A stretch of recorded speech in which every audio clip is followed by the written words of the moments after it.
Well, good morning. It's Longhaultanker, straight razor shaving with Longhaultanker.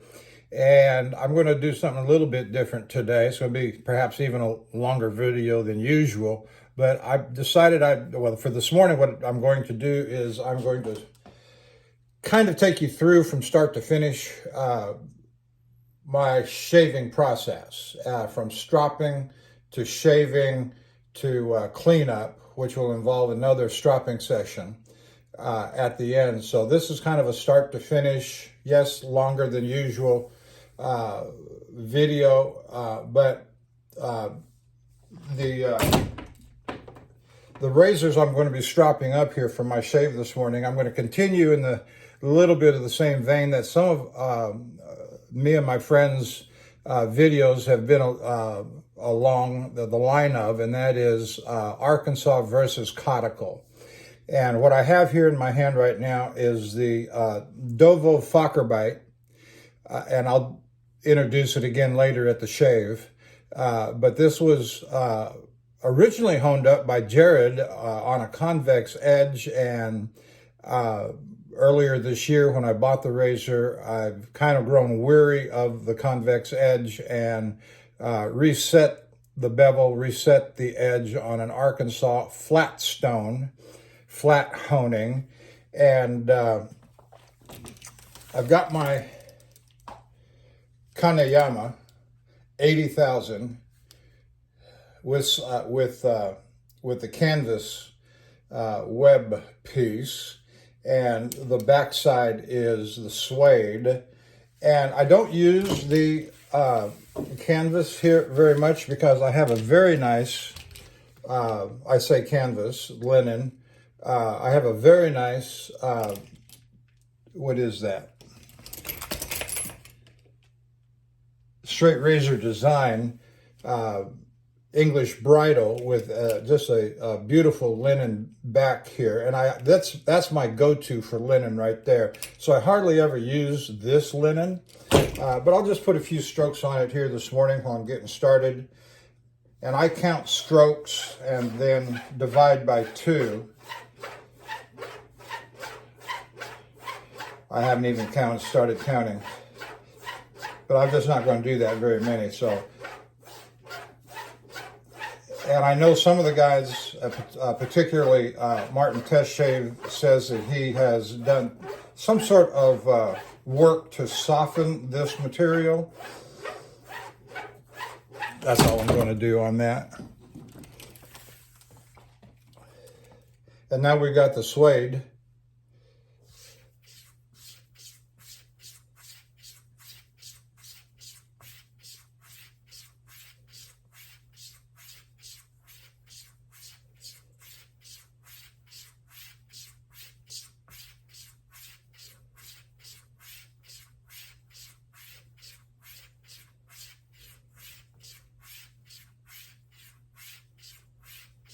That was 30 laps, 60 strokes,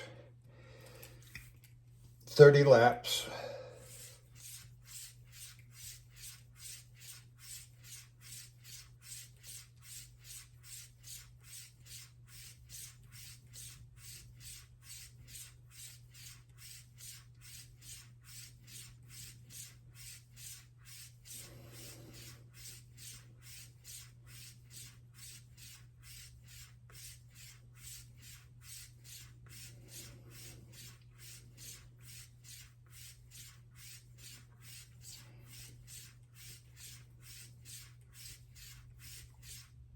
In case I lost count, but I think I did 80 strokes, 40 laps on that. So that's fine. That's enough. And I don't know if I said it or not, but when I took the convex edge off of this one, I put a Arkansas black, hard black, surgical black edge on this on the flat stone, and we're ready to go with that one. My second razor I'm going to use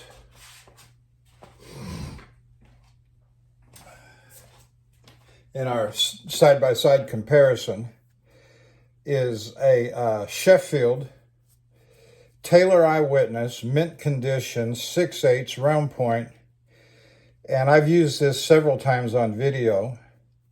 And this is the my Coticule edge right here.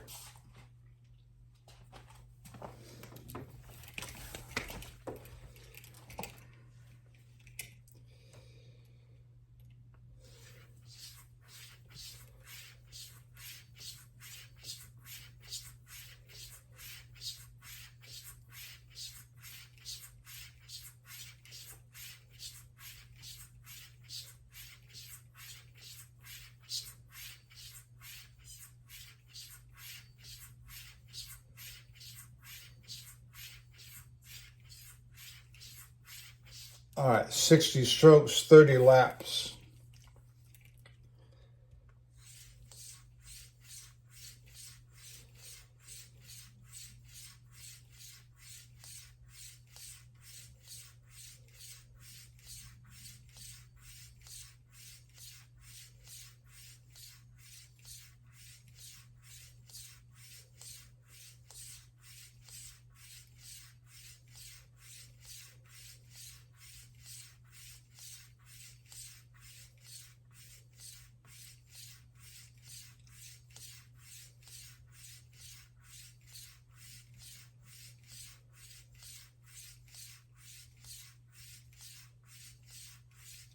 Okay, 80 strokes and 40 laps.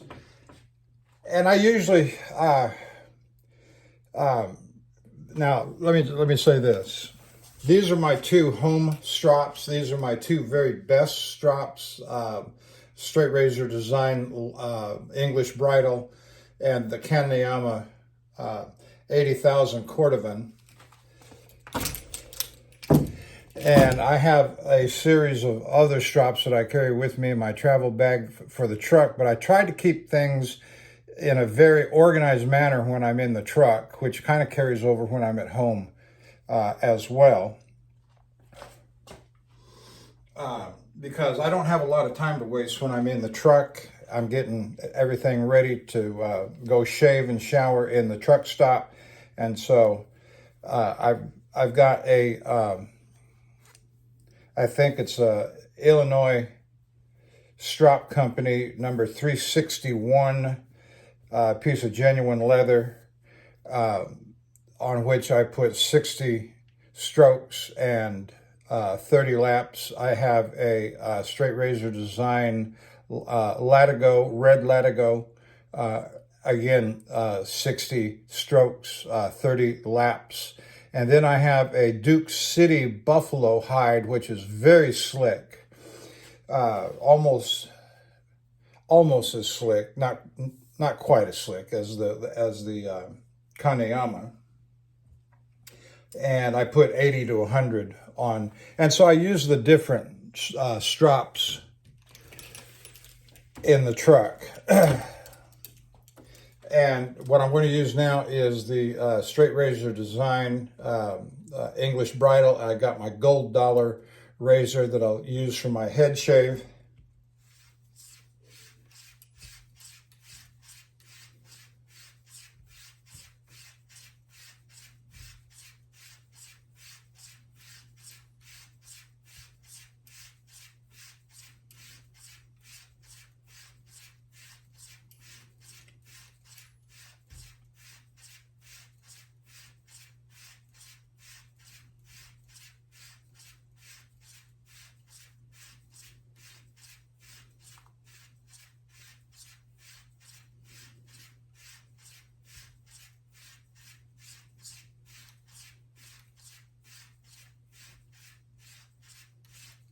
Okay. I forgot, that was either 60 or 80 strokes. I kind of lost track there and got lost in the moment. All right, we're going to pause there. I will see you at the sink, setting up, getting ready for the shave. See you in a minute. All right, here we go. Good morning, Long Haul Tankers, straight razor shaving with Long Haul Tanker. It is Monday the 13th. of November 2023, and it is approximately 10:30 a.m. Central Time. And I'm at home in Spring, Texas, and you've seen the first segment of the video, stropping my razors, getting ready, introducing the equipment. Further, we're using, and I just love this razor. Let's get it up on there. Taylor Eyewitness, 6'8", round point, mint condition. I was so fortunate to find this razor when I did. I think I've had it now for a couple of years. This has been honed on the Coticule. I have two Coticles. You've heard me use the expression, my A Coticule, my B Coticule. This was on the A Coticule. And my second razor we're going to use this morning is the Facharbeit, which has been refreshed, rehoned on a Arkansas hard black. And we've used this a time or two since I've honed it. It had the convex edge on it, and so we removed that, grew weary of it. And then my soap this morning, we're using the Mitchell Wolfat.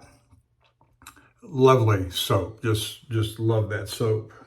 That's the Mitchell Wolfat and the Tobacco are certainly two soaps that I would have if I were ever stranded on a deserted island.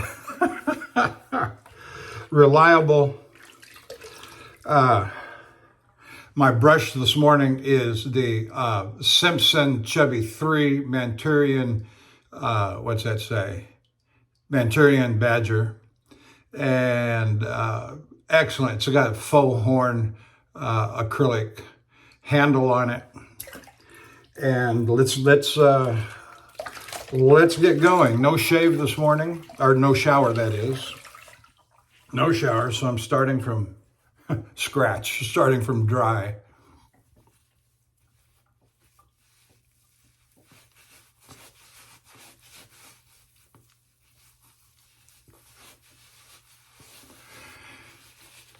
I got 48 hours growth on the face.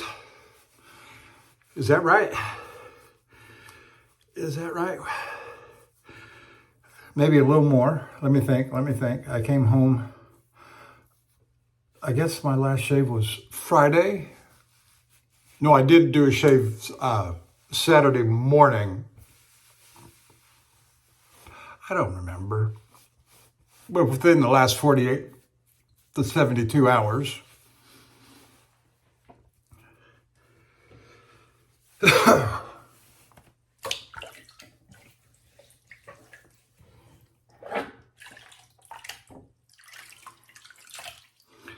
All right, but we're going to get the whiskers well hydrated, and we'll use some of the soap as a pre-shave, but we're going to load this baby up.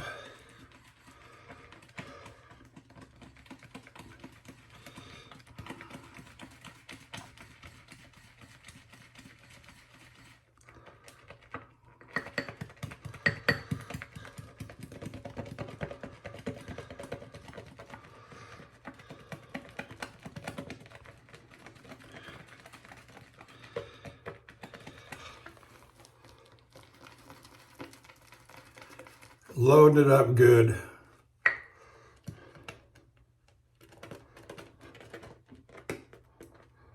All right, we'll start with that.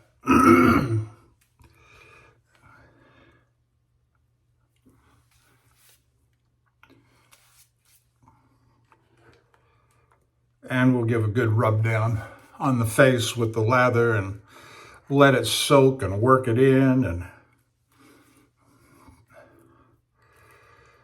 get a nice creamy, frothy, not frothy, I don't like frothy, but creamy. We'll work it into a good cream.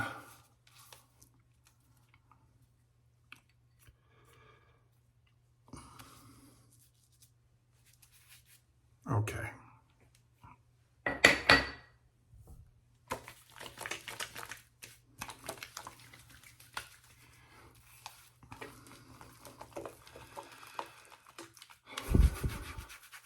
I hope everyone is doing all right this morning, enjoying your straight razor shaves. I watched Bill M's new video last night. Very good job. You'll get the Coticule, Bill. It's just a matter of time and patience and learning the stone. Each stone is different, and of all the stones that are out there, from the more common to the more obscure and esoteric, the Coticule is always the one that seems to come across as being the most difficult, the less consistent or reliable in terms of the people's experience. I can't say that for myself. I've got two Coticules, my A and my B. I've pretty well, what I would say, mastered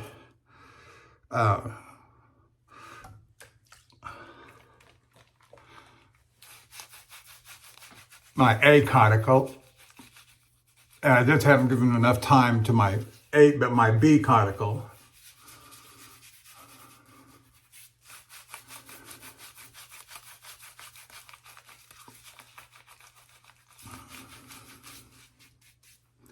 All right, I'm going to take all this soap and work it back up onto the brush.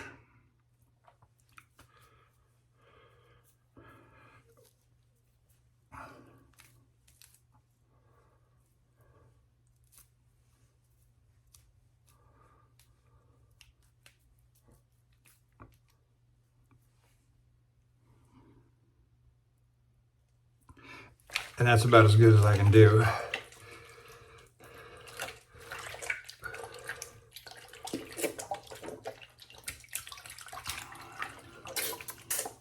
And once you get the fundamentals down, that's maybe one reason why some of us, and certainly me, say that there's not a lot of rules to this thing, but there are some fundamentals that have to be observed. And once those are done, the stropping and the lathering and the with the grain, across the grain, against the grain. But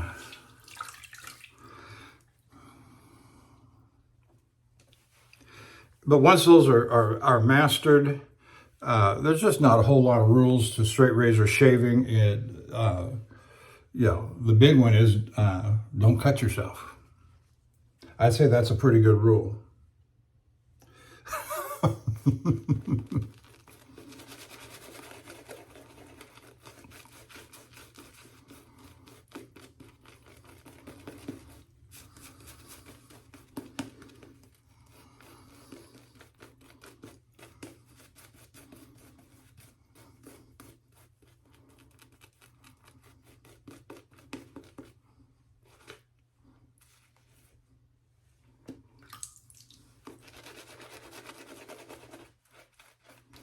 Some people say they have difficulty with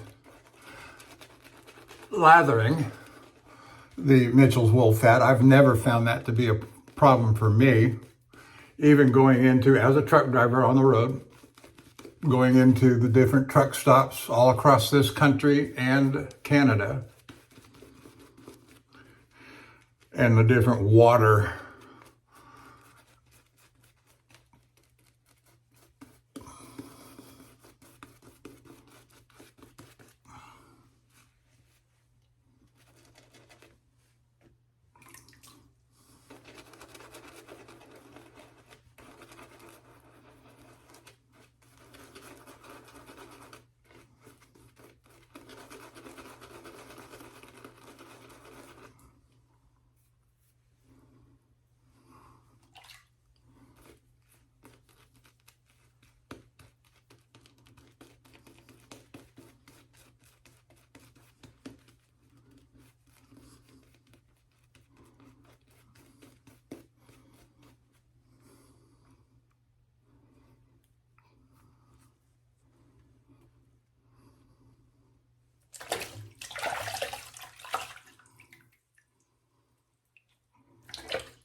Well, that's a pretty good lathering job.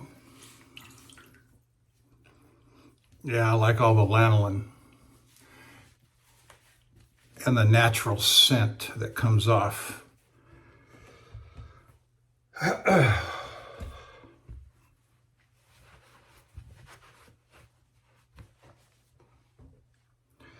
All right, let's use the Coticule edge first on the right side of the face.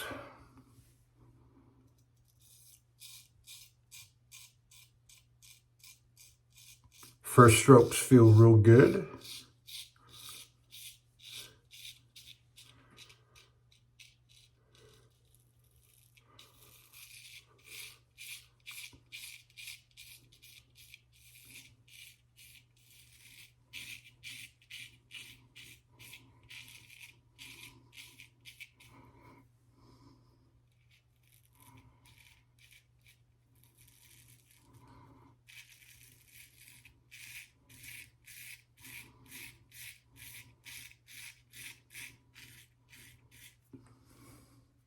Oh yeah, very nice, very nice.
Oh yeah, nothing wrong with that at all for a first pass on the right side.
I don't have a lot to say this morning. I'll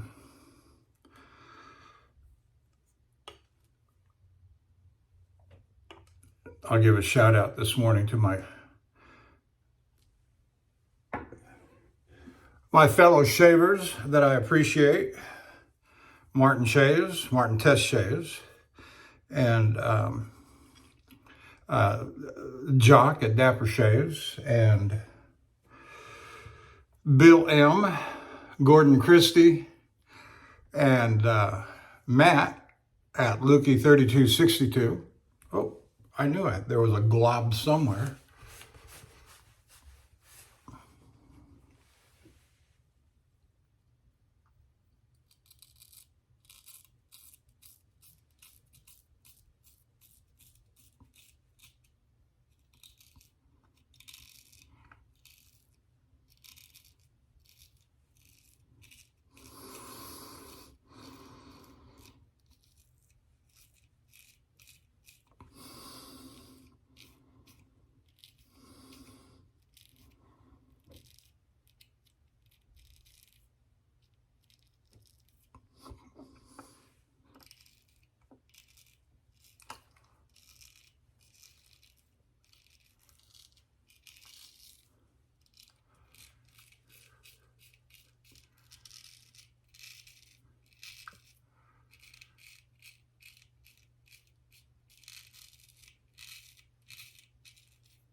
All right.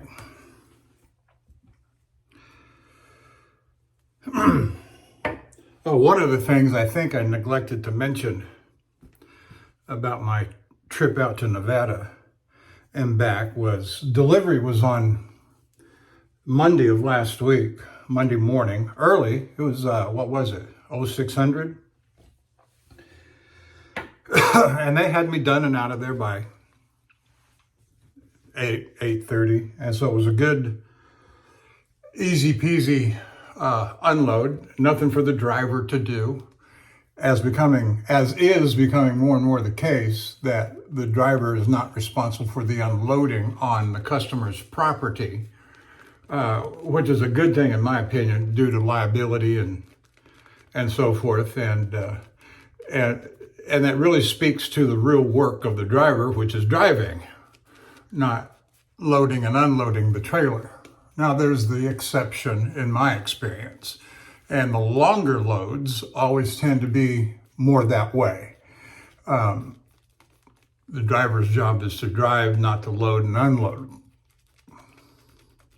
The shorter drivers local and short regional.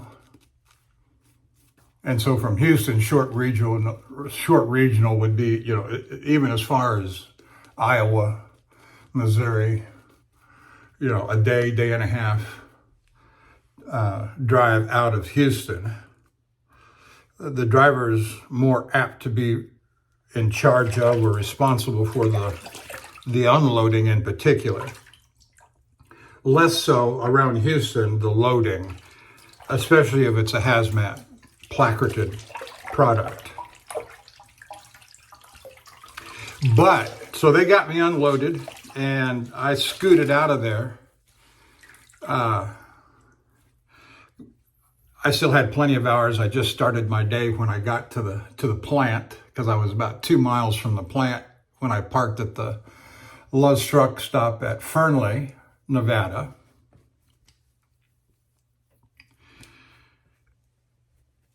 So they got me unloaded and out of there by 8:30, 9 o'clock. And so I took off to driving. And I was going to stop in Windover. I was going to stop at Wells, which is before Windover. And I kept going. I felt good, felt like driving. And got past Windover, and there's nowhere to park. You got to get across that Great Salt Lake Basin. And you got over there, I think it's Tully or Tully. There's a big TA truck stop over there. And by then it's starting to get dark. And I said, I better find a place where I'm going to be in trouble. And I think I got stopped at about 6 o'clock, 6:30 p.m. All right, now we're moving over to the Facharbeit with the Arkansas Edge.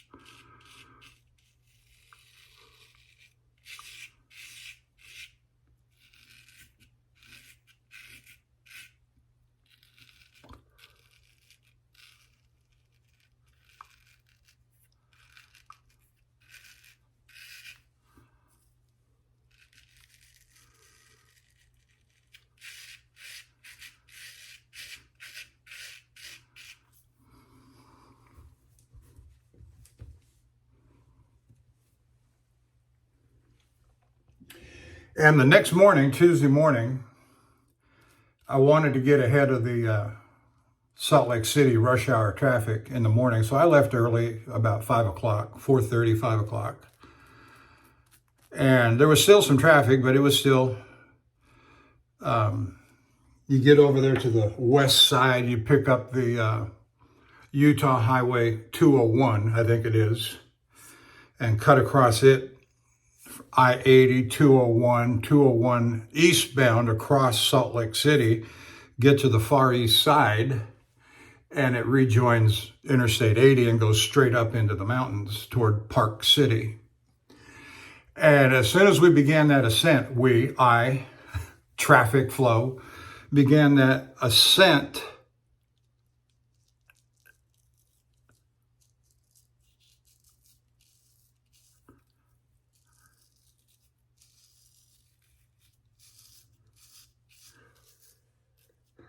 it started snowing.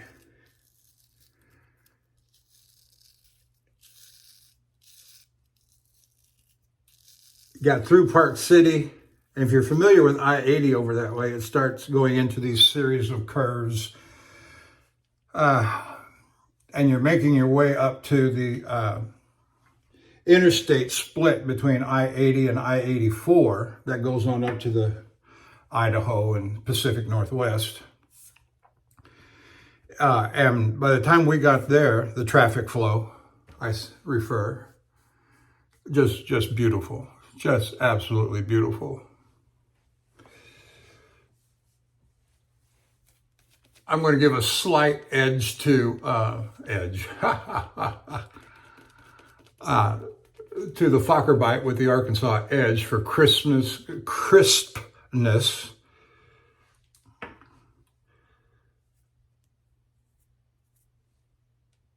and the feeling that it is sharper. I say feeling, subjective, because the other side just was fine too. But that's what you would expect off of an Arkansas. A little more compared to a Coticule is that it would be a bit more crisp and feel like it's sharper, and the smoothness with the Coticule. So everything is performing as expected.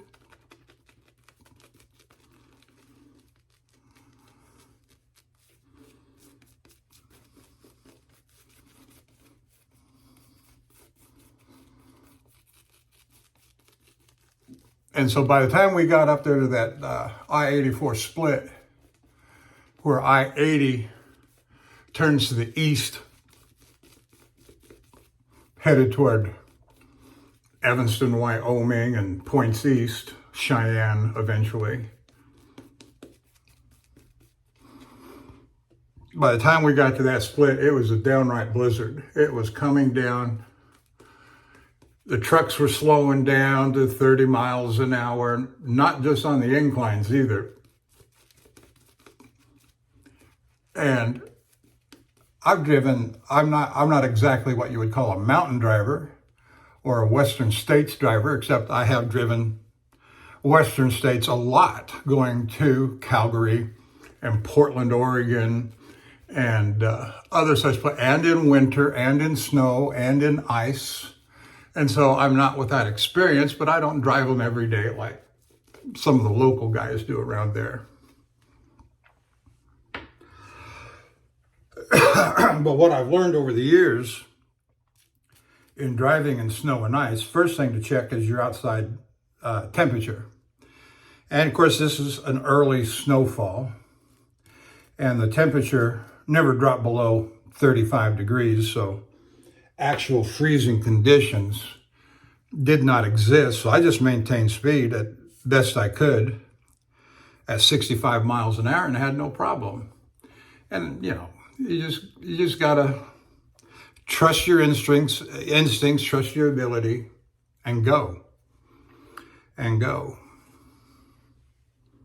When you see ice forming up on the backside of your mirror, then that's when you got to pay real close attention to ice on the road.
And so it snowed all the way as it began the ascent toward Park City. It snowed all the way in various stages of light snow to downright blizzard-like conditions for several minutes. From there all the way through Evanston, through Green River, through Rock Springs, and as we began approaching flow of traffic, uh, uh, Rollins is when it began to ease up, and by the time we hit Laramie, it was clear, dry roads, sunshine.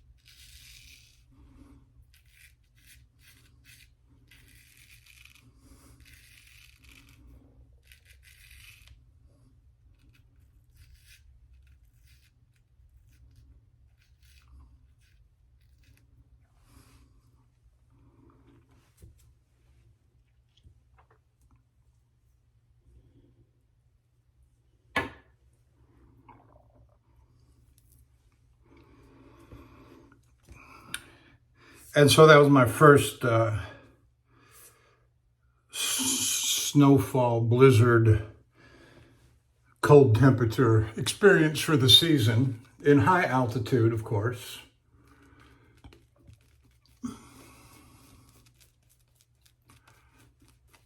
But it's just an indicator that winter's coming,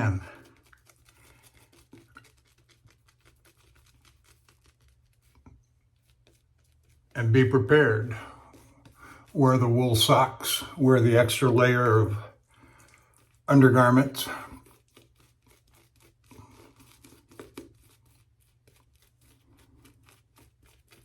Check your weather before leaving the house, where you're going in the major cities, where you're going west or east or north. Check the temperature, check the weather conditions for the coming week.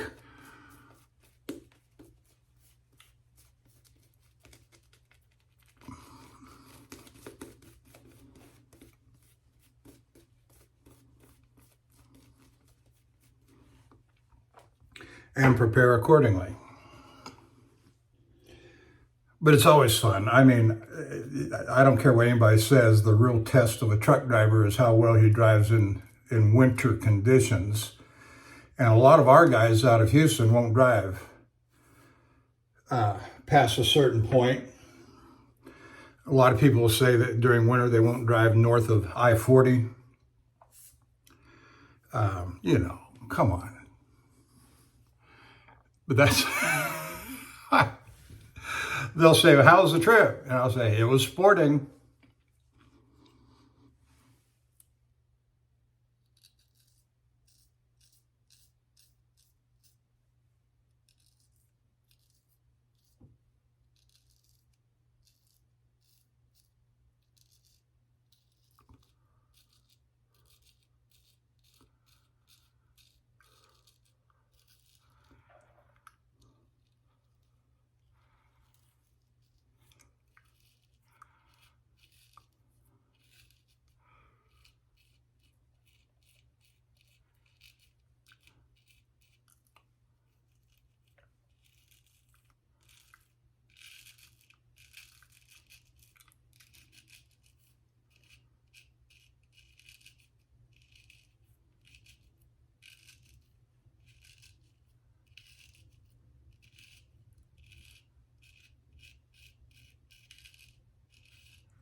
Yeah, got myself a little bit.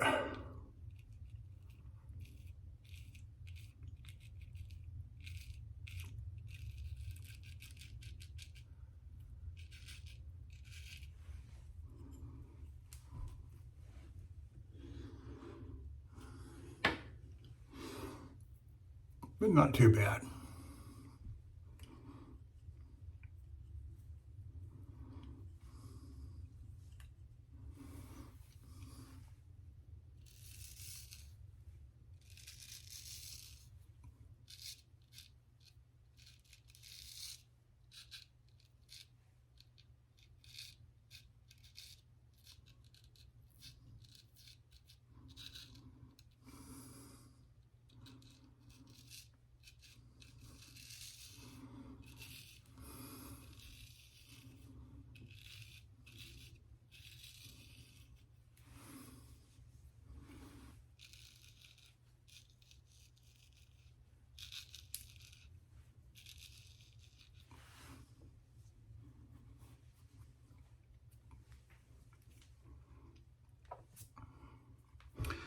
All right.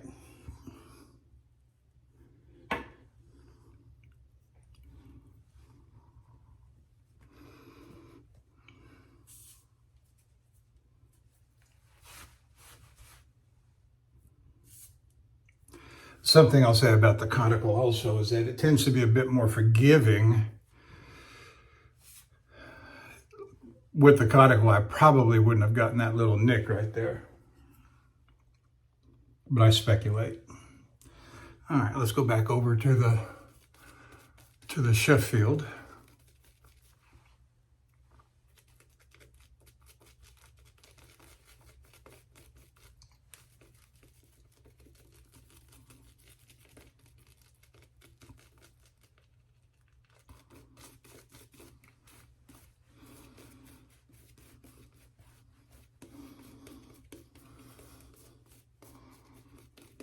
Drying out a little bit here, so I'm going to add some more water to the lather.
those strokes you saw me take under the chin and jawline coming up like this, those were cheating strokes. I call those cheating strokes because they're out of order, they're against the grain. But that's what I mean when I say there are no rules.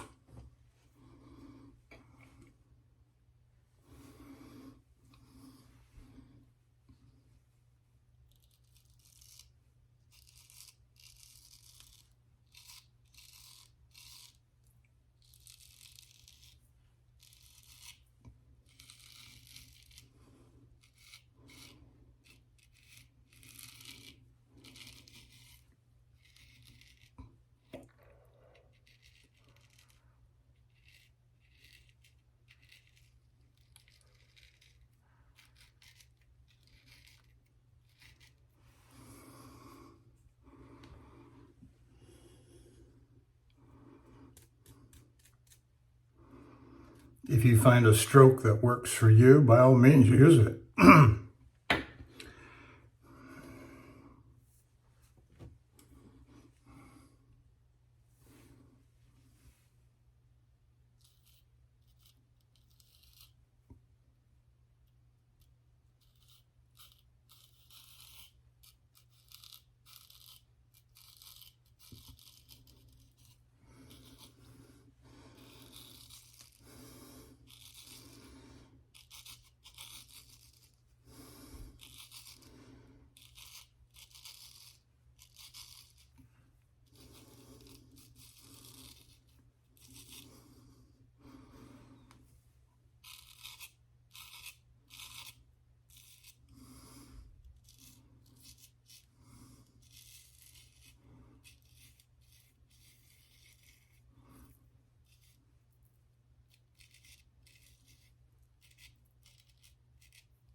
Oh,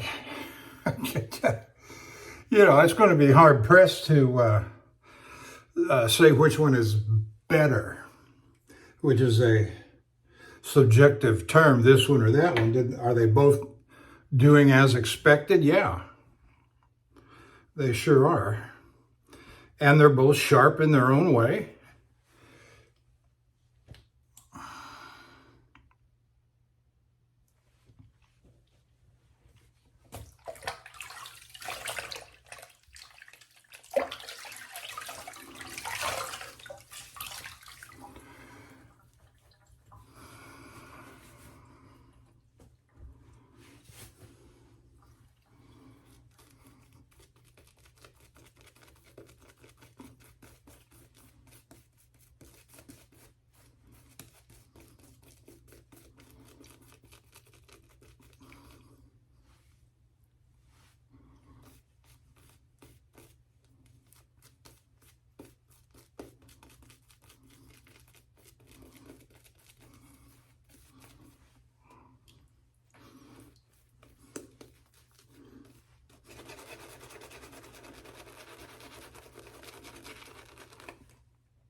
I want to get me a sip of coffee.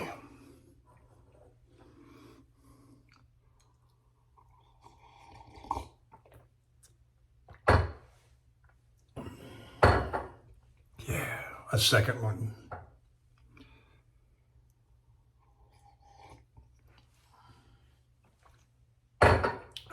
Community dark roast. perked up in a genuine percolator.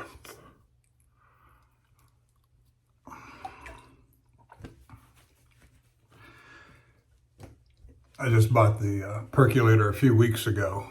I told my wife I'm tired of the weak coffee that the Keurig cups give out. I want real coffee. And I forget what the brand is, Moss something. I would say Mossy Oak, but it's not sporting and hunting gear.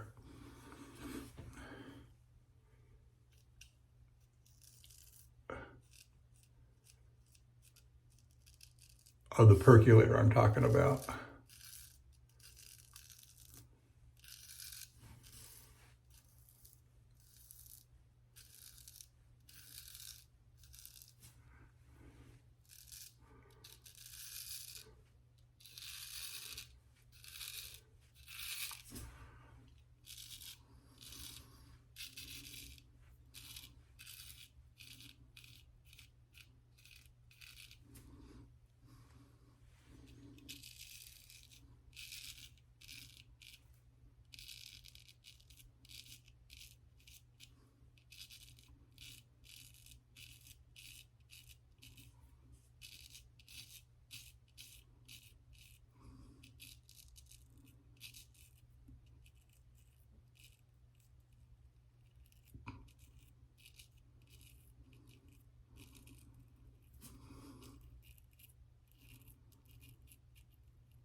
Perfect.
Oh yeah, that's just beautiful.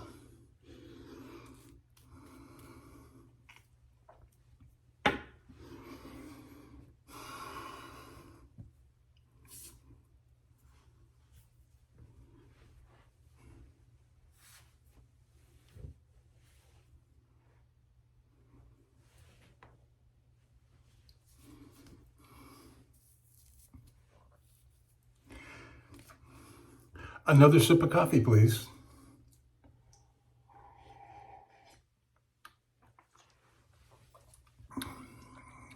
Lake Tahoe.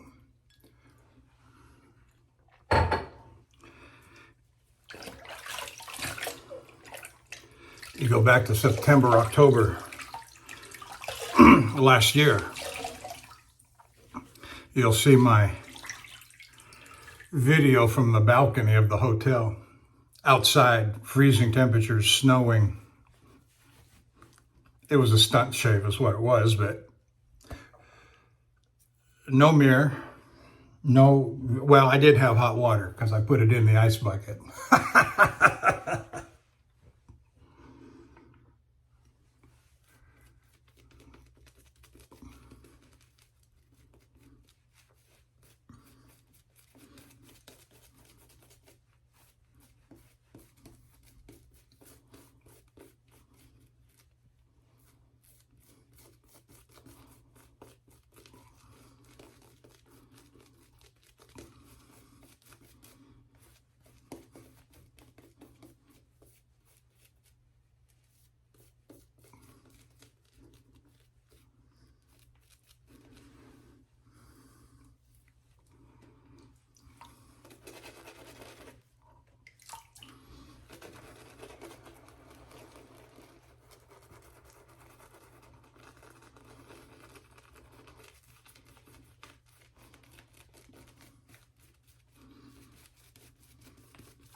All right, against the grain, right side of the face with the Sheffield.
Very nice, very nice. I'm finishing strokes over there in a little bit. When we get to the end of the shave.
All right, back to the Facharbeit and the Arkansas edge.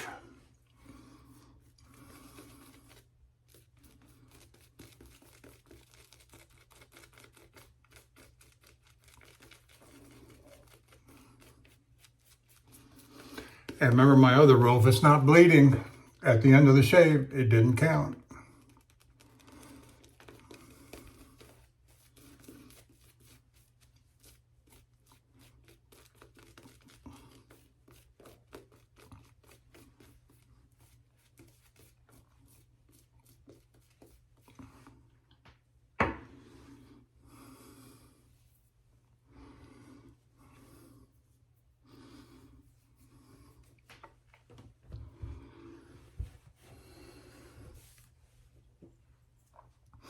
All right.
Sometimes it feels like you're chasing phantom whiskers, and it's just best to let them go. And when the face heals up after the shave, there won't be anything there anyway. But we all get caught up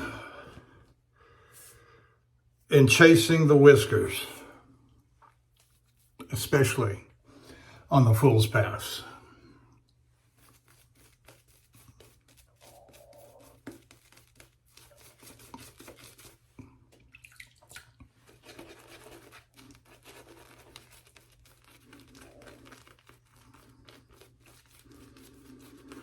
Good lather throughout the shave. Never had a problem with Mitchell's wool fat. You gotta use lots of soap and lots of water. That's about the only thing I can say.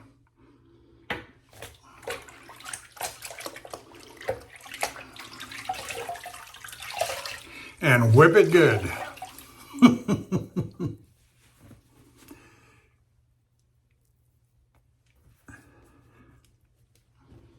I did a little demonstration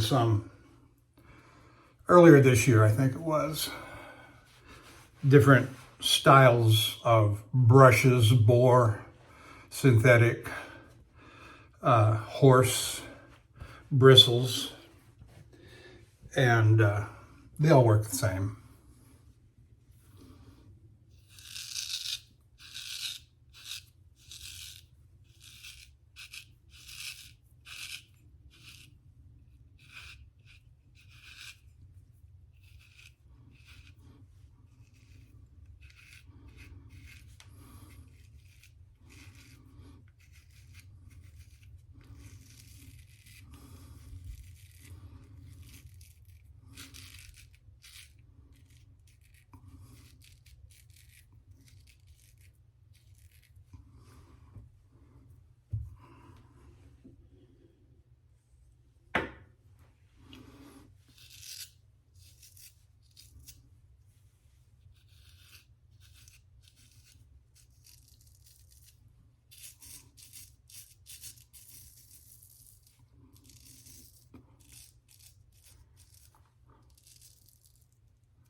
Very nice indeed. All right, let's rinse it off and do our finishing strokes and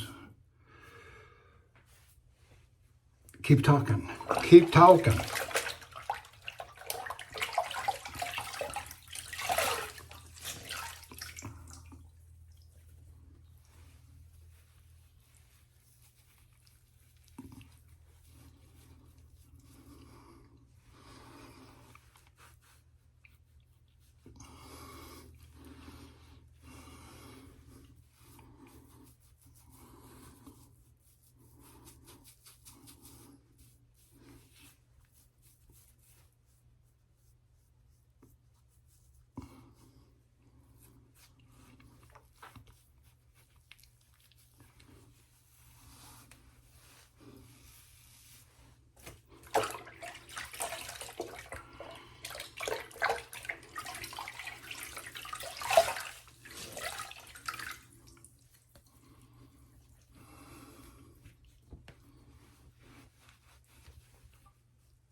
Let's see.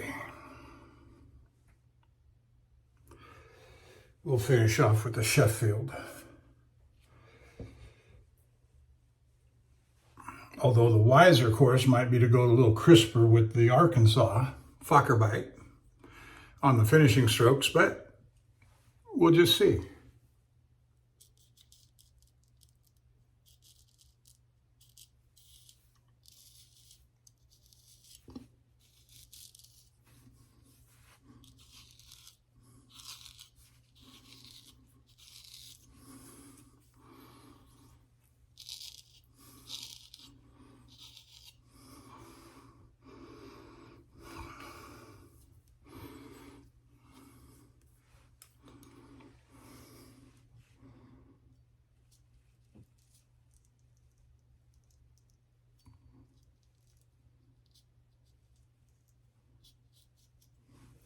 I'm going to give myself a haircut with the clippers after the shave today.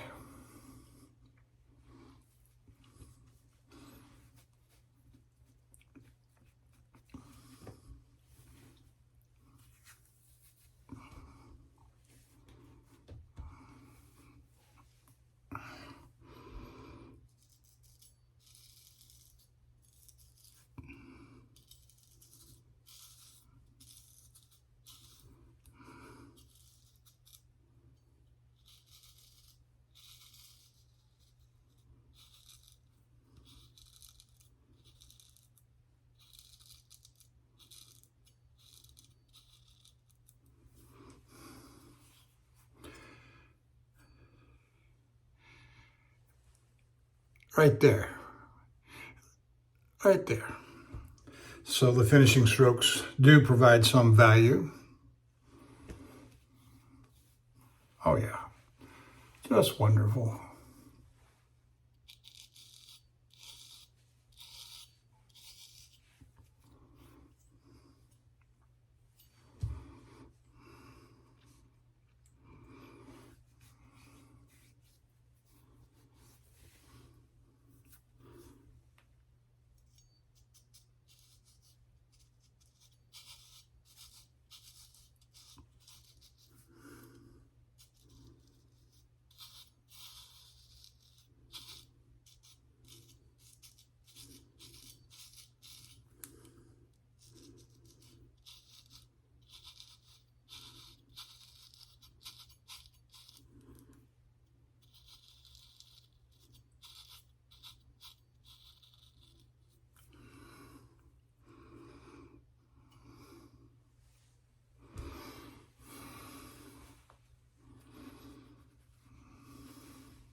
There it is.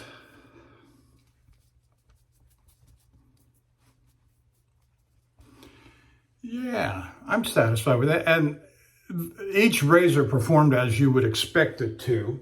The Arkansas edge on the Facharbeit, which is a stainless steel, by the way. Harder steel, harder stone.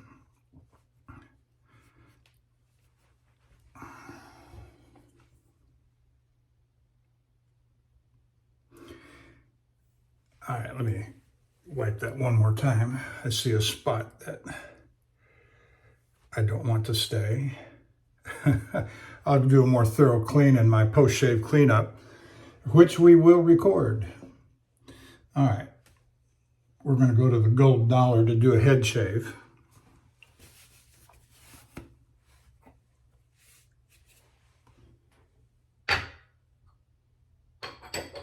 Move some stuff out of the way there.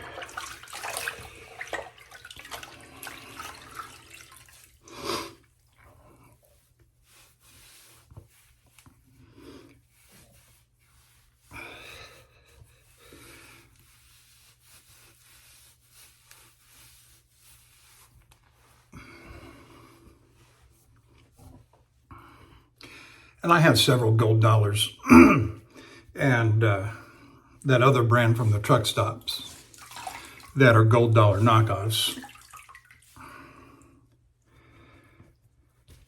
And they work quite suitably for the head shave, and in a pinch, even a face shave, the Gold Dollar, both of them. I can't remember the brand name right off the top of my head of that truck stop brand, but it's quite suitable for a cheap $12 straight razor.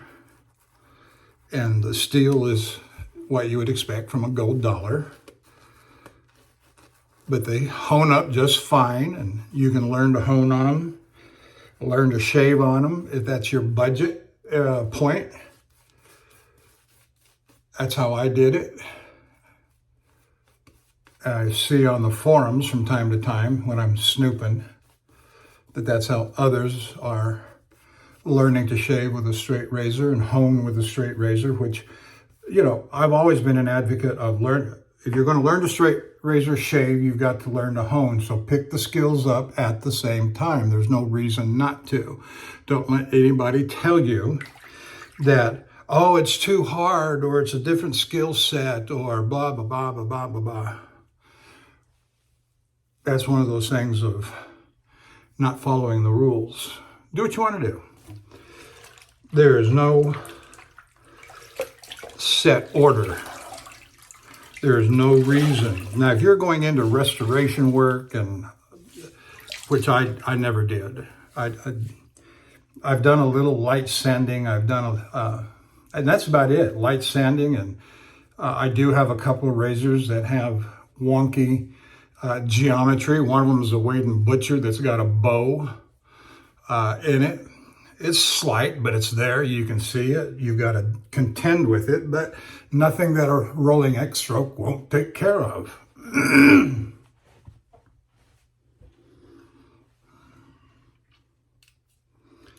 All right, here's the Gold Dollar. Gold Dollar written in gold on the scales. Nice black stamping there.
The gold dollar was honed up on a Shapton Glass 30,000,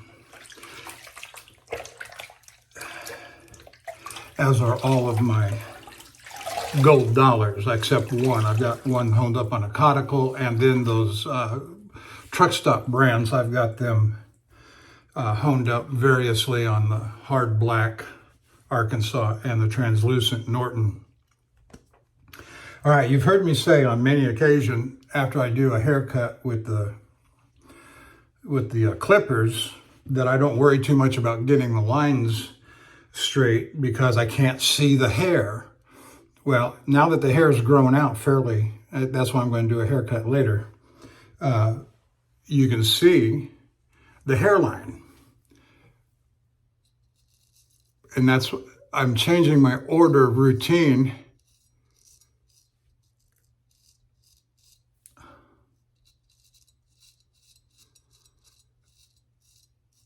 to do the face shave and the head shave before the haircut. That way I've got my lines cut. I don't have to worry about them.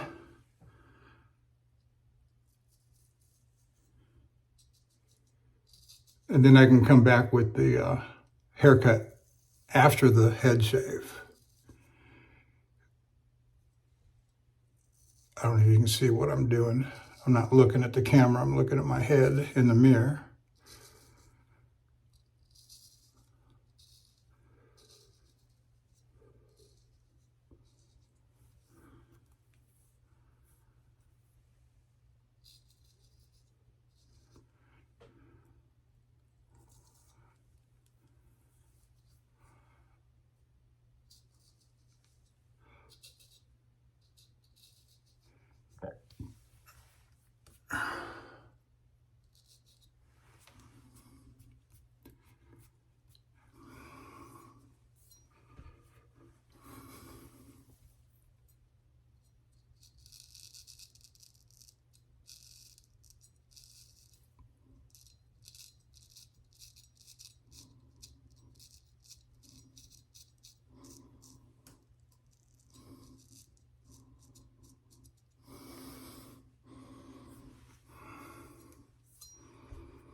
Yeah, they're close enough to even that I'll go with it.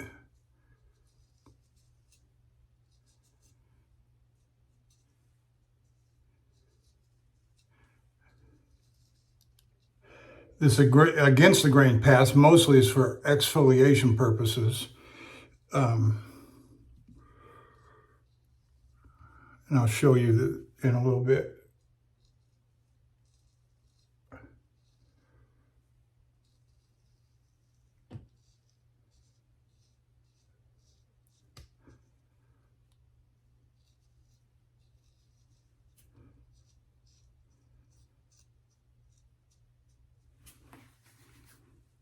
Oh yeah, that feels great. That's what I'm talking about.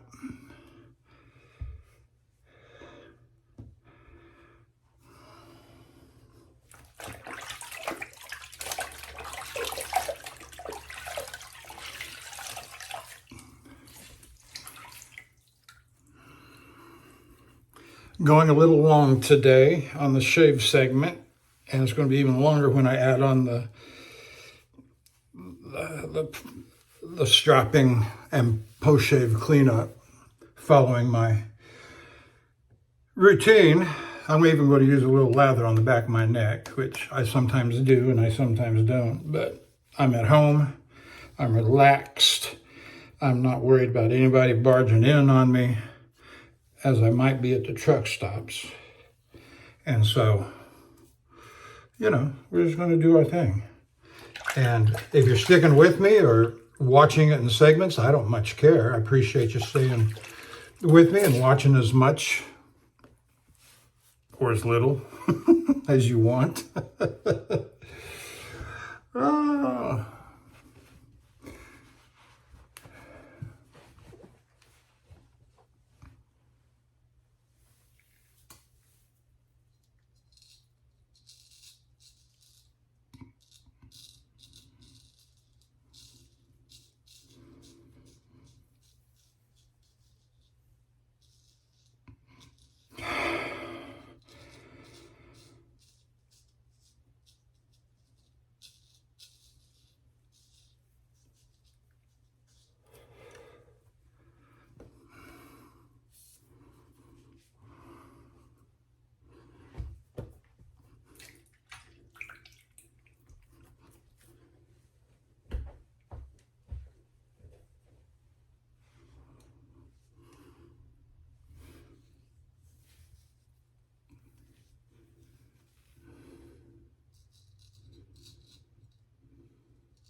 Okay, that is it for the face shave and the head shave. And I apologize a little bit for how long the video is.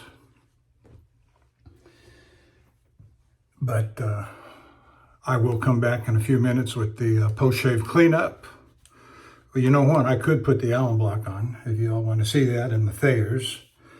I'm going to apply some Osma alum block.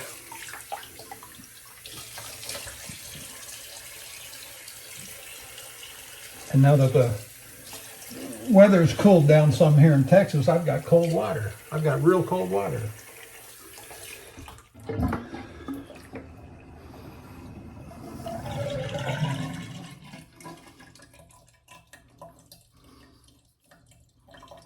little bit of sting, but that's to be expected with me. I've got, I don't know, I won't call it sensitive skin, but maybe it is. And I got all this stuff going on over here. So I don't have what you might call perfect skin.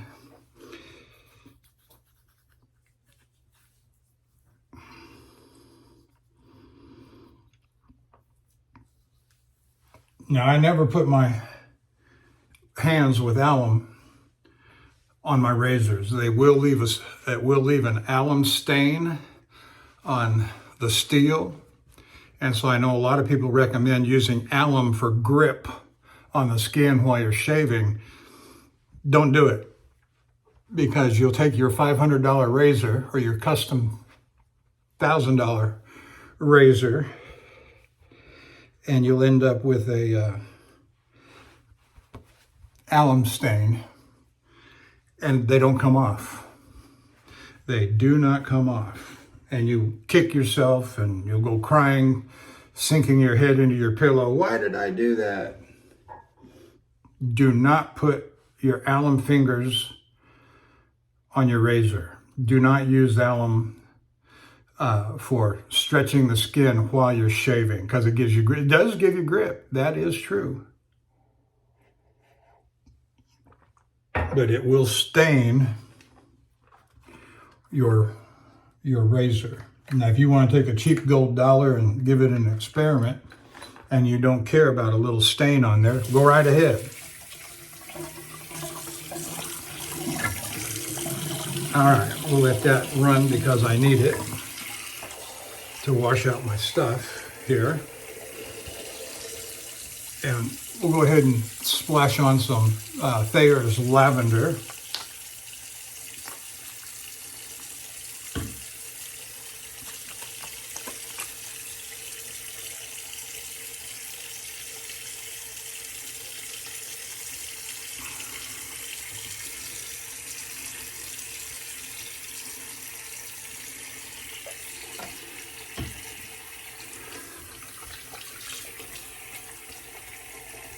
And we'll just let that dry down. But later, after the skin dries up and heals up, I'm going to put on some Whiskey Woods by Clubman. But I'll go ahead and stop this segment of the video. Thank you for joining me. It's going to go right into the post-shave cleanup. Thank you. See you in a little bit. So I've just finished my shave and getting ready for my post-shave cleanup and stropping, and there's nothing different from what I'm doing now than what I do when I'm in the truck. I always wipe my razor off, make sure it's good and clean. I'm using a microfiber towel. This one is so old and it's got a lot of oil infused into it from over the years. But I'm taking at home here, I'm taking my Kaniyama 80,000 going to the suede side. And I'm just going to lay down a few laps here.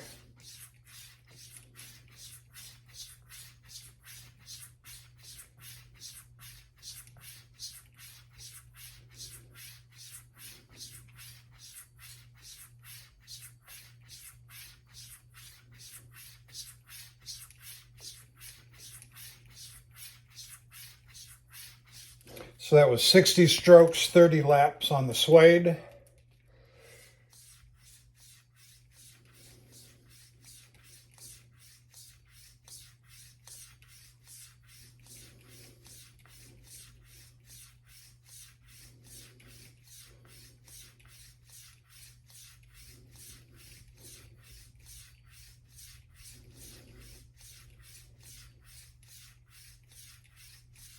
And 60 strokes, 30 laps on the cordovan.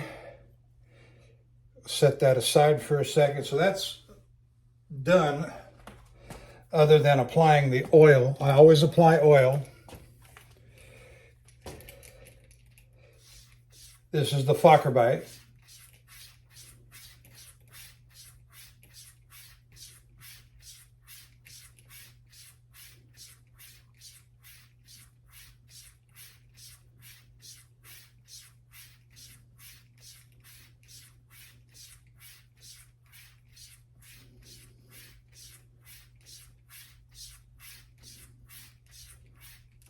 Okay, there's 60 strokes, 30 laps.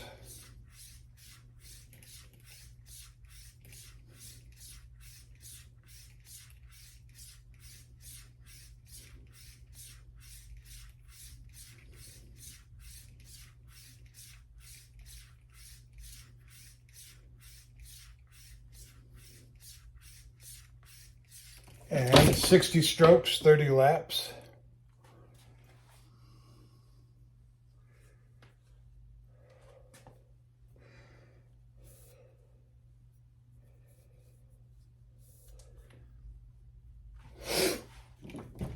Grabbing my English bridle for my gold dollar. You say, why don't you use the Kanayama with the gold dollar? To which I would say, is you crazy? If I'm going to damage my Kanayama, it's not going to be because of my cheapest razor.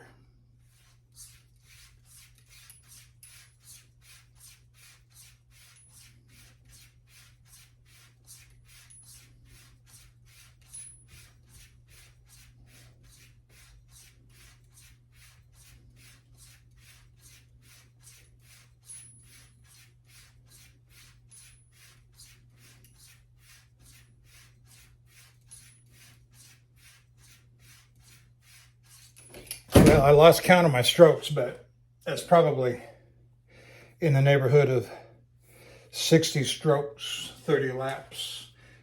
Now that I've done my stropping on all three razors, I take a little bottle of mineral oil, baby oil, straight out of Johnson & Johnson or Walmart.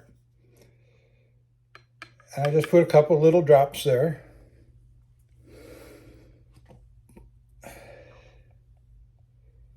Run it across the face of the blade, get it on both fingers, that way I get the back of the blade. Then I come across the edge.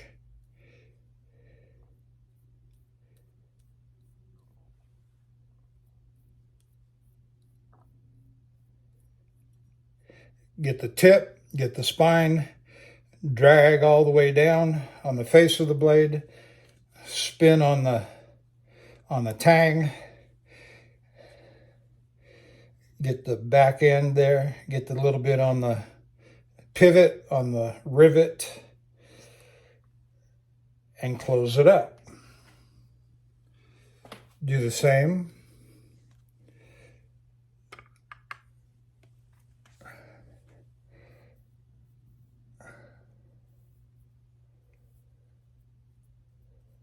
Actually, the Facharbeit was the next razor up in my rotation. And so this satisfies that requirement for me. Move on to the next razor in my current rotation.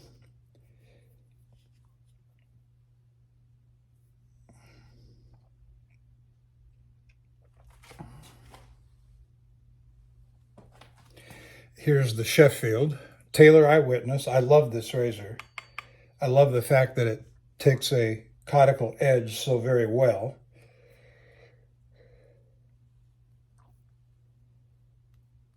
And of course, the object here is not to cut yourself on your fingers. It takes a little dexterity and coordination.